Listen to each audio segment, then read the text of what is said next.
really nice. Spirit, draw near. Ooh, we got to start doing that. Thank you. So, I had my groceries, and the young checker, who looked like she was more than ready to quit for the day, said, "Did you find everything you needed?" in that well-trained, perfunctory way that people can get.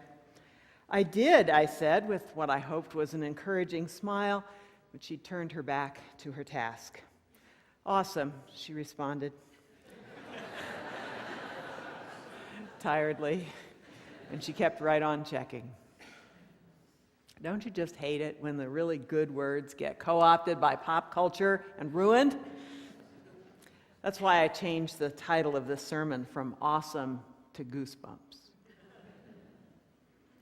Goosebumps, that contraction of the tiny muscles around your hair follicles that causes our skin to dimple and whatever hair we happen to have to stand up. Goosebumps are what we humans get when we feel awe. Also, some of us when we feel cold. Now, what's interesting to me about goosebumps is that they are more or less useless to us. In furry mammals, like our dogs and our cats, that reaction happens when the animal is threatened or angry, and it raises the hair around their neck and their backs and shoulders, puffing them up so they look more intimidating. It also keeps them warmer in the cold. So goosebumps, which happen when humans when we feel awestruck, comes to us through the evolutionary ladder from fear.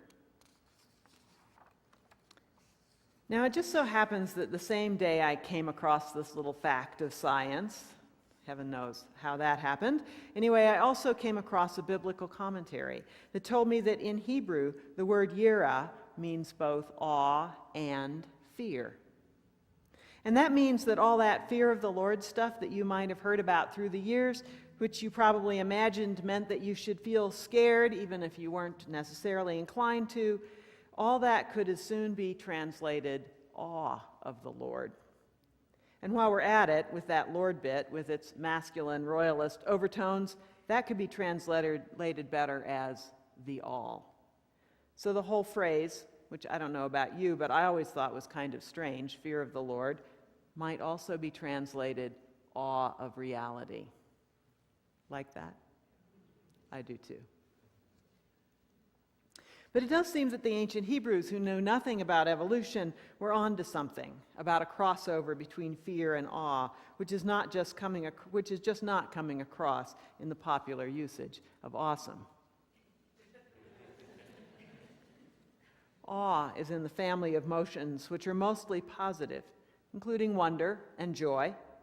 These are often thought of as the spiritual emotions, the emotions we feel when we observe or feel linked to something greater than ourselves, be it a newborn baby, a starry sky, or God.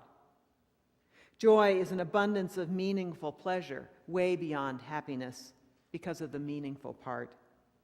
Wonder is the pleasurably expansive feeling we have when we confront something especially beautiful, mysterious, or rare. Awe is the reverence we feel when we come upon or contemplate something grand, powerful, or sublime. Many who saw the fall of the Twin Towers on 9/11 on TV experienced awe. Horrible as that scene was, the sheer magnitude of the forces at work was awesome, and we stayed fascinated with those videos. The people who experienced it on the ground, however, almost certainly did not feel awe. Although awe is related to fear, interestingly enough, you don't feel awe if you are actually in danger.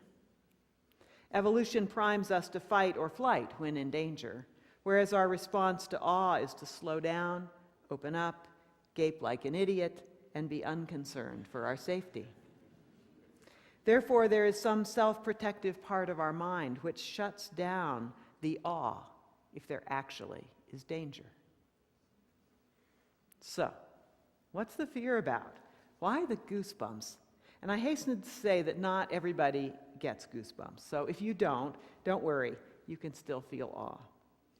Awe also brings tears to our eyes, a lump to our throat, a catch in the voice. And fear is not a bad thing either. A person without fear, after all, is a dead person. Our fear keeps us safe. Still, it's odd, isn't it, that if something so wonderful, it edges over into awesome, also takes on overtones of fear. And oddities such as that often teach us something. One of the dividing lines between wonder and awe is that we feel wonder over any amazing or beautiful thing, but we feel awe when we see something so amazing or beautiful or powerful that we can't quite take in the experience, and it requires some mental accommodation from us. If something is so awesome, like the collapse of a huge building just because it was hit by an airplane, we have to rethink our world. Let me give you an example. Some years now, I drove to a cousin's wedding at Zion National Park. Now, I have to tell you that the scenery between here and Zion National Park is amongst the world's biggest scenery. From the outskirts of Albuquerque all the way to Zion in Utah, the landscapes are beautiful and vast and colorful. The red rocks around Gallup, the petrified forest, the painted desert, the Grand Canyon, Escalante National Monument, and Zion Canyon itself. It put me in a mood of awe, driving hour after hour through that landscape that day. And then after the wedding, we went on a ranger walk at Zion, and the ranger got us all around a little pool of water and pointed to the water leaking from a very high cliff above our heads and dripping onto the ground around us. That water, he said, that water was trapped in those rocks 1 billion years ago and is only now just seeing the light of day. A day of being a tiny little driver in a world of large vistas, and now water 1 billion years old at my feet. Suddenly, I guess I had to actually take in something I had known for a long time, probably all my life, that the world is big and old. And I actually had to take it in. It blew my mind, as we used to say. It changed my ideas about God, because once you actually start coming to terms with how big the cosmos is, it's a lot harder to imagine anyone holding it in his hands. That trip to Zion was my last flirtation with Yahweh, ironically. After that, God had to emerge out of the world rather than create it from the outside. So that's what awe will do for you. It will make you adjust your thinking, widen your horizons, reconsider what is true, and a little fear of where that new path is going is probably appropriate. The second thing that happens when you come up against something big and powerful and beautiful is that you feel small. We may feel so thrilled in our awe that we feel oneness, the merging of self with other or the world.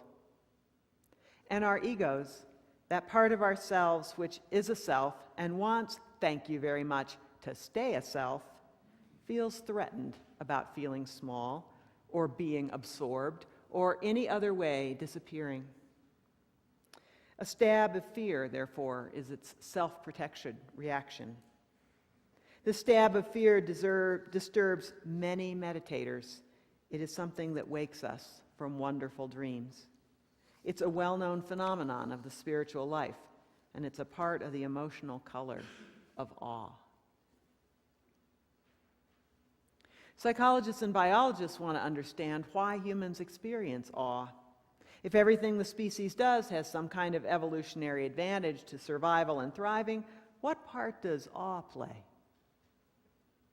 One theory is that awe is healing. And the best story I can tell you about that is an old story, the story of Job. Job, you will remember, is a good and prosperous man who's afflicted with horrible things, one after another. In the short space of time, he loses his fortune and his property. His wife and his children all die. He becomes afflicted with sores all over his body. His friends come by to comfort him with a variety of stupid theologies, and he's afflicted with them too. He shakes his fist at God for all this entirely unmerited suffering, and God answers from the infamous whirlwind.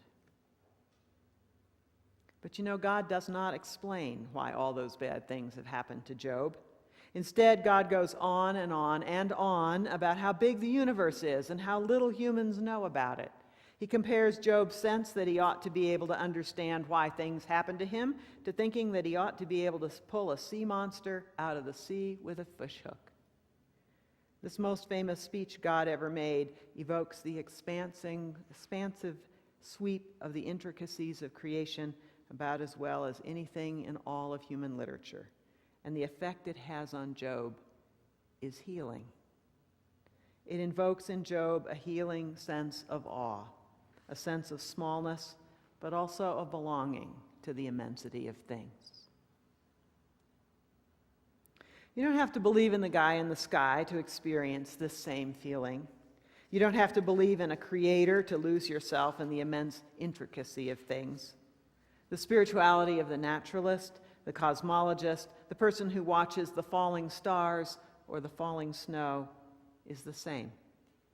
It's curiously centering to feel one's smallness in the storm or in the vista or in the symphony or in the museum, and curiously healing.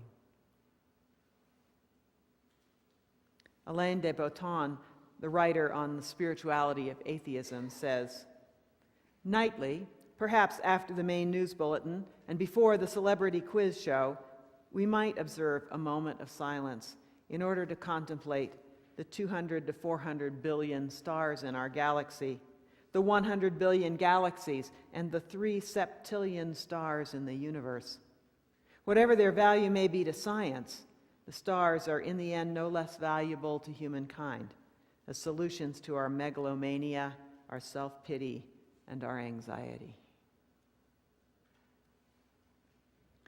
There's also a theory that humans experience awe. As far as we can tell, we are the only creatures to do so, because our awe causes us to bond in the groups that we need to thrive.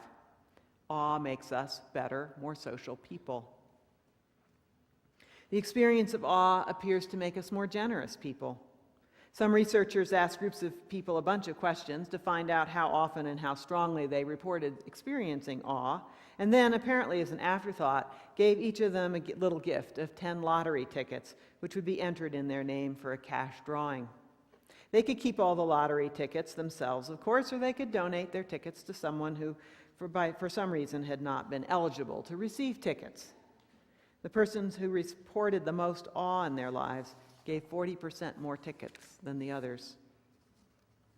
To further check out this finding, the same researchers who were from UC Berkeley took individuals out to a rather awe-inspiring part of the campus where the trees, Tasmanian eucalyptus trees, grow 200 feet tall. If you've ever been there, this is indeed a most inspiring sight, and you probably remember it. Anyway, some people were taken to this grove and instructed to gaze up at the trees for a full minute. Others were taken to the same grove, but they were invited to gaze at one of the campus buildings on the edge of the grove. After a few minutes, someone, actually an accomplice of the researchers, came walking hurriedly near the gazer and then apparently tripped and scattered a bunch of pens across the pathway. The participants who'd been gazing at the trees were significantly more likely to help the hapless walker pick up more pens than those who'd been assigned to gaze at the building. These researchers think that awe is the collective emotion. It motivates us to do things that benefit others and things for the greater good. And if you think about the activities that give you goosebumps, or bring a tear to your eye or a catch to your voice, you'll probably notice things like singing, ritual, the pledge to the flag. Things that remind us, as awe reminds us, that we are small beings in a larger collective, and that being part of that collective feels very good. So how do you get to feel more of this great and beneficial and healing emotion? Well, because awe is an emotion, it's not entirely within our control. It comes upon us by surprise. You can't just wake up and say, I am going to experience awe today, the way you can say you're going to have a bagel for breakfast. But you can prime the pump, create a fertile field, put yourself in the way of experiencing awe. And you don't have to even go to Alaska or Zion. We live in a land of beautiful vistas and tall mountains, and you don't even have to go outside. Museums and concerts also intend to evoke awe by immersing people in beauty, in community, in knowledge, in vastness. You do have to take time to go, though. Time to buy those tickets, time to take a walk in the foothills, time to watch the changing light from your window. Our busy lives don't lend themselves to awe, and we should resist that. And while we can't cultivate awe itself, we can cultivate gratitude and reverence. These are the precursors to awe, and they are cultivated by attention and intention. Reverence is the capacity to notice and appreciate things that are bigger than you are. Gratitude, the capacity to notice that you are the recipient of many gifts of life which you did not earn. Both reverence and gratitude are spiritual practices, things we remind ourselves to do over and over and over again until we make habits. And they remind us of our smallness and of our connections and pave the way for us to be surprised by experiences of awe and joy. Thirdly, after taking time and cultivating gratitude and reverence, we're more likely to experience awe if we can cultivate a sense of the holiness of the world.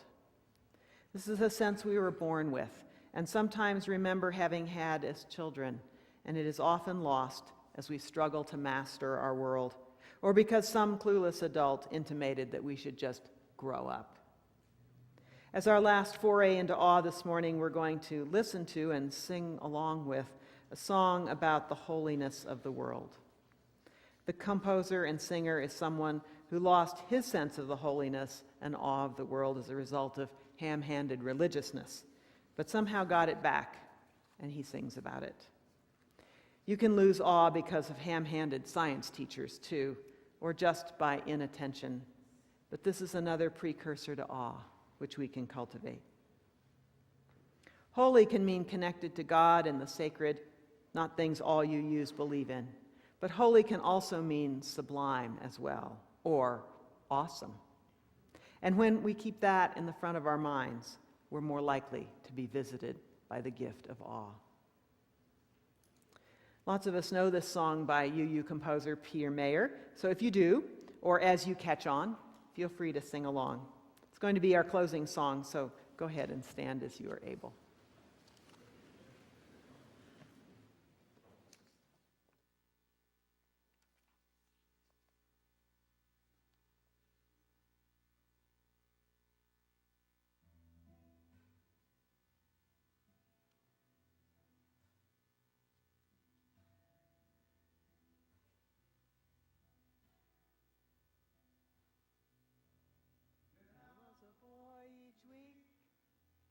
Sunday we would go to church, pay attention to the priest. He would read the holy word, consecrate the holy bread, and everyone would kneel and bow. Today the only difference is everything is holy now. Everything is holy now.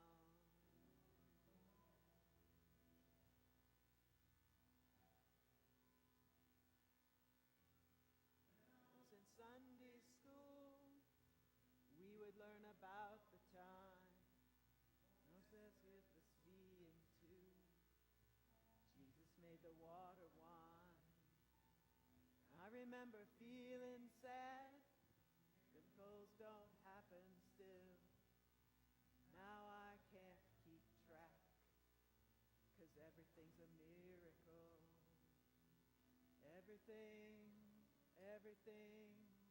Everything's a miracle.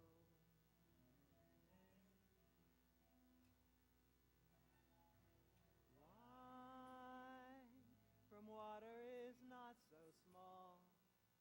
An even better magic trick is that anything is here at all. So the challenging thing becomes not to look for miracles, but finding where there isn't one.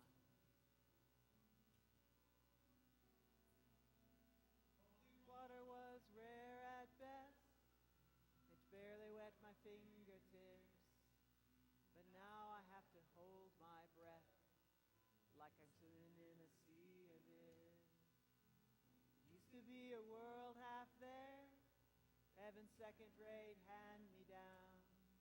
But I walk it with a reverent air, 'cause everything is holy now.